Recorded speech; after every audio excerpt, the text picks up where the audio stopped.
Imagine for a moment that your entire world collapses in a matter of weeks. Your father, the king, is dead. Before you have even finished grieving, your mother marries your uncle. And then, one freezing night, high up on the battlements of a medieval castle, a ghost emerges from the darkness and whispers a terrifying secret. I was murdered. Not by a stranger or a foreign enemy, but by your uncle, the very man now sitting on your father's throne and sleeping in your father's bed. So what do? Draw your sword immediately and avenge your father? Investigate the crime like a detective? Or become trapped in an endless spiral of doubt, suspicion, and self-questioning? That is the question at the heart of Shakespeare's Hamlet. And it is precisely why this play continues to fascinate readers, audiences, critics, philosophers, and literary scholars more than 400 years after it was written. Hamlet is not simply the story of a prince who cannot make up his mind. It is not merely a revenge drama. And it is not just a tragedy about hesitation. In fact, Shakespeare accomplishes something astonishing. He transforms a conventional revenge story into an exploration of the human mind itself. Before Hamlet, tragic heroes usually struggled against external enemies. After Hamlet, the greatest enemy becomes something far more dangerous, the self. This is why many scholars describe Hamlet as the first great tragedy of consciousness. The real battlefield of the play is not Denmark. It is Hamlet's mind. And today, we are going to explore that battlefield together. We'll uncover why Hamlet delays his revenge. We'll analyze the political paranoia of Elsinore Castle, the famous soliloquies, Ophelia's tragic collapse, and we'll discover why Shakespeare's play feels astonishingly modern even in the 21st century. So prepare yourselves. Because once we enter Elsinore Castle, almost nothing is as simple as it first appears. Let's begin with a detail that many readers overlook. Hamlet studied at the University of Wittenberg. Now, at first glance, that may seem insignificant. But for Shakespeare's audience, this detail was explosive. Why? Because Wittenberg was not just another university town. It was the intellectual birthplace of the Protestant Reformation. The city associated with Martin Luther. It represented skepticism, inquiry, debate, humanism, and rational thought. In other words, Hamlet has been educated to question everything. And that creates an immediate problem. Because the moment he returns home, he is dragged into a world that operates according to a completely different set of assumptions. A ghost appears. The ghost claims to be his father. The ghost demands revenge. Simple enough? Not for Hamlet. Because Hamlet immediately begins asking questions that no traditional revenge hero would ask. What if the ghost is lying? What if the apparition is not his father at all? What if it is a demon? What if revenge itself is a sin? What if he murders an innocent man? Suddenly, what looks like a straightforward mission becomes a philosophical nightmare. At this point, Hamlet finds himself trapped between two competing worldviews. On one side stands the medieval Catholic past. On the other stands the Protestant and humanist present. If the ghost truly comes from purgatory, then it is Hamlet's father. His duty is obvious: avenge the murder, restore justice, punish the criminal. But if Protestant theology is correct, purgatory does not exist. Which means the ghost cannot be Hamlet's father. Instead, it may be a demonic spirit attempting to tempt Hamlet into committing murder and condemning his soul. And now we arrive at one of the most important ideas in the entire play. Hamlet's problem is not courage. Hamlet's problem is certainty. He does not know what is true. And Shakespeare turns that uncertainty into the engine of the entire tragedy. Many students make the mistake of saying, Hamlet delays because he is weak. But the text suggests something much more interesting.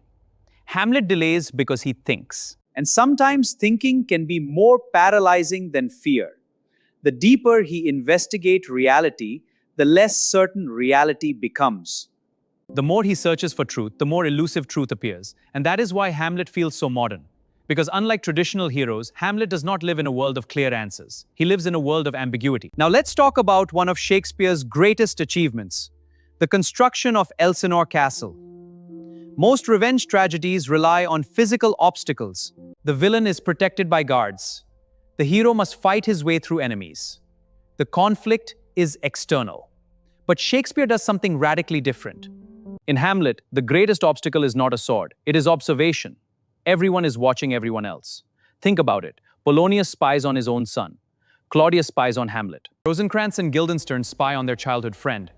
Polonius uses Ophelia to spy on Hamlet. Hamlet spies on Claudius, and Shakespeare invites us, the audience, to spy on all of them. Elsinore is less a castle than a giant surveillance machine. No wonder Hamlet eventually declares, "Denmark's a prison." What makes this idea so fascinating is that Shakespeare seems to anticipate a deeply modern anxiety, the fear that privacy has disappeared. Every conversation is being monitored. The fear that authentic identity becomes impossible when everyone is performing for someone else's gaze. And so Hamlet responds in the only way he can. If everyone else is acting, he will act too. He adopts what he calls an antic disposition. In simpler terms, he performs madness. Notice that I said performs madness. This is crucial. Hamlet's insanity is largely theatrical. It is a mask, a strategy, a role. Because in Elsinore, survival depends on one's ability to conceal the truth. At this point, Hamlet has a problem. He suspects Claudius. He fears Claudius. He even believes Claudius may have murdered his father. But suspicion is not proof. And Hamlet, unlike the heroes of traditional revenge tragedies, refuses to act on suspicion alone. So what does he do? He turns to something Shakespeare knew better than anyone else: the theatre. When a group of traveling actors arrives at Elsinore, Hamlet suddenly sees a solution. If a ghost's testimony cannot be trusted, perhaps human behavior can. Guilt can reveal itself. A murderer can be caught not by a sword, but by his own conscience. And so Hamlet stages a performance called The Murder of Gonzago. But he modifies the story so that it mirrors the alleged murder of King Hamlet. Then comes one of the most famous lines in all of Shakespeare. "The play's the thing wherein I'll catch the conscience of the king." Think about how revolutionary this moment is. A prince is using drama as an investigative tool. A stage performance becomes a lie detector. Theatre becomes psychology. And Shakespeare creates one of the most brilliant layers of self-reflection in literary history. The audience in the theatre is watching Hamlet, watch Claudius, watch actors perform a murder. Everyone is watching someone. Everyone is interpreting someone else's reactions. And then it happens. Claudius abruptly rises from his seat. He stops the performance. He storms out. The court erupts into confusion. For Hamlet, this is the confirmation he has been seeking. The ghost was right. Claudius is guilty. The mystery appears solved. Now surely revenge will follow immediately, right? Not quite, because Shakespeare is about to deepen the tragedy. Shortly after the play, Hamlet discovers Claudius alone. No guards, no witnesses, no obstacles. This is the opportunity he has been waiting for. For a conventional revenge hero, the story would end here. Sword drawn, villain killed, justice served. But Hamlet pauses. Again. And this pause has frustrated readers for centuries. Yet when we examine it carefully, it reveals something essential about his character. Hamlet notices that Claudius appears to be praying, and suddenly a disturbing thought. If Claudius dies while confessing his sins, might his soul go to heaven? If so, killing him now would not be revenge at all. It would be mercy. And Hamlet wants something larger than physical punishment. He wants cosmic justice. He wants the murderer to suffer as completely as his father suffered. So he walks away. Once again, thought defeats action. But Shakespeare immediately exposes the danger of overthinking. Because moments later, in Gertrude's chamber, Hamlet hears a noise behind a curtain. This time he does not stop to analyze. This time he acts instantly. He thrusts his sword through the fabric and kills not Claudius, but Polonius, the wrong man. The lesson is devastating. When Hamlet thinks too much, he cannot act. When he acts without thinking, he makes a catastrophic mistake. The tragedy is tightening around him. One of Shakespeare's greatest structural achievement appears in the second half of the play. He introduces two characters who function as mirrors. Two men who allow us to see Hamlet more clearly. These are Laertes and Fortinbras. Together they form what many critics call the three sons of revenge. All three have lost fathers. All three seek honor. All three face a demand for action. Yet each responds differently. Laertes, the man of action. When Laertes learns that his father has been killed, he does not pause for philosophical reflection, does not seek certainty, does not analyze moral consequences. Instead, he storms back to Denmark at the head of an angry crowd. His response is immediate, emotional, violent. He is prepared to sacrifice morality, religion, and even salvation itself if revenge can be achieved. Laertes represents pure action. Meanwhile, Prince Fortinbras leads an army across Europe.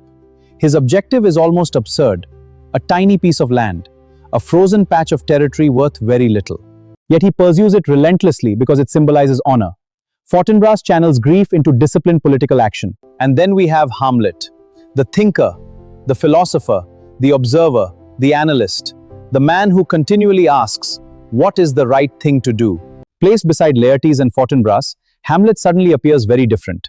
Shakespeare is asking us a profound question. Is wisdom a strength, or can wisdom become a form of paralysis? Hamlet himself begins to wonder.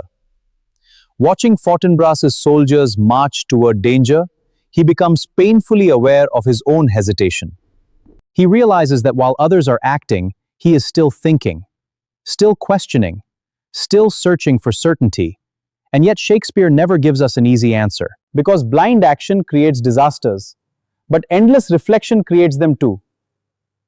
While the men debate honor, revenge, politics, and philosophy, another tragedy unfolds quietly in the background: the tragedy of Ophelia. And modern criticism increasingly recognizes that her story is one of the most devastating in the play. Consider her position. Her father controls her brother instructs her, the king manipulates her, and Hamlet, the man she loves, pushes her away. Everyone speaks for Ophelia. No one listens to Ophelia. She exists inside a court dominated entirely by male power. Then everything collapses. Her father is killed, Hamlet disappears, her world disintegrates. Unlike Hamlet's madness, which is largely strategic, Ophelia's madness is heartbreakingly real. Her songs become fragmented. Speech breaks apart. Language begins to fail her. And Shakespeare transforms her suffering into one of the most haunting images in all literature. The image of Ophelia drifting beneath a willow tree, flowers floating on the water, a young woman slowly sinking beneath the surface. It is not simply a death. It is the visual representation of innocence drowning in a corrupt world. Now we arrive at one of the most extraordinary scenes Shakespeare ever wrote: the graveyard. Think about what Shakespeare does here. We are rushing toward the climax. The revenge plot is reaching its peak. The final confrontation is approaching. And suddenly, everything slows down. Instead of swords and conspiracies, we find gravediggers joking among skulls. It seems almost absurd, until Hamlet picks up one particular skull, the skull of Yorick, the king's former jester, the man who entertained him as a child. And for a moment, time seems to stop. Holding Yorick's skull, Hamlet confronts a truth that no philosophy can escape. Everyone dies. Kings die, queens die, heroes die, jesters die, Alexander the Great dies, Julius Caesar dies. Every ambition, rivalry, political scheme, human achievement eventually becomes dust. And this realization changes Hamlet forever. The anxious prince who spent 4 acts trying to control uncertainty finally lets go. Stops demanding absolute knowledge. He stops trying to predict every consequence. Accepts the limits of human understanding. Which brings us to one of the most profound statements in the play: the readiness is all. Notice how different this Hamlet is from the man who once asked, to be or not to be. Earlier, Hamlet was trapped by possibility. Now he accepts reality. Earlier, he feared the unknown. Now prepared to face it. Earlier, he sought certainty. Now he embraces uncertainty. This is not resignation. It is wisdom. And then the tragedy explodes. The fencing match begins, but beneath the surface lies a deadly conspiracy. Claudius prepares poisoned wine. Laertes prepares a poisoned blade. Every scheme converges. Every deception returns. Every hidden sin demands payment. And Shakespeare orchestrates one of the most perfectly constructed endings in dramatic history. Gertrude drinks the poison. Laertes is wounded by his own weapon. Hamlet is wounded. Claudius is exposed. Claudius is finally killed. And one by one, the principal figures fall. Notice something remarkable. The revenge is achieved, but not through Hamlet's careful planning. Legal justice, political reform, it happens amid chaos, amid collapse, amid universal destruction. The kingdom survives, but the people who governed it do not. Into this silence walks Fortinbras, the outsider, the future ruler. The stage is covered with bodies, and Denmark passes into new hands. 4 centuries have passed since Shakespeare wrote Hamlet. Empires have risen and fallen. Scientific revolutions have transformed the world. Political systems have changed. Technologies have evolved beyond anything Shakespeare could have imagined. Yet Hamlet remains astonishingly modern. Why? Because Shakespeare was not merely writing about a Danish prince. He was writing about us, about uncertainty, grief, identity, morality, about the terrifying difficulty of knowing what is true. Every generation discovers its own Hamlet.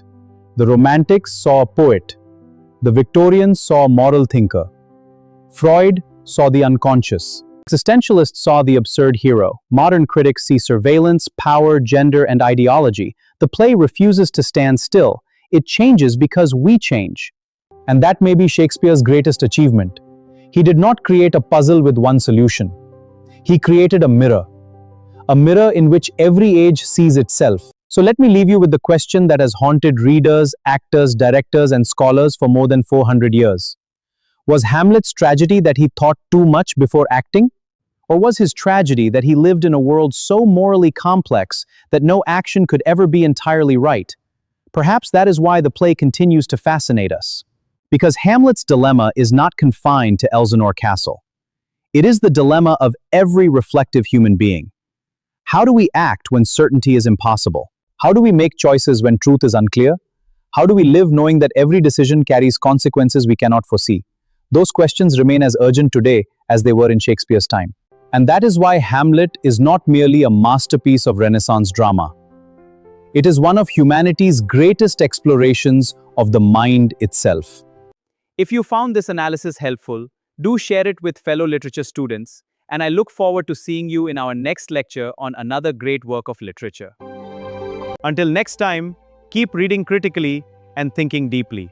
Thank you for watching.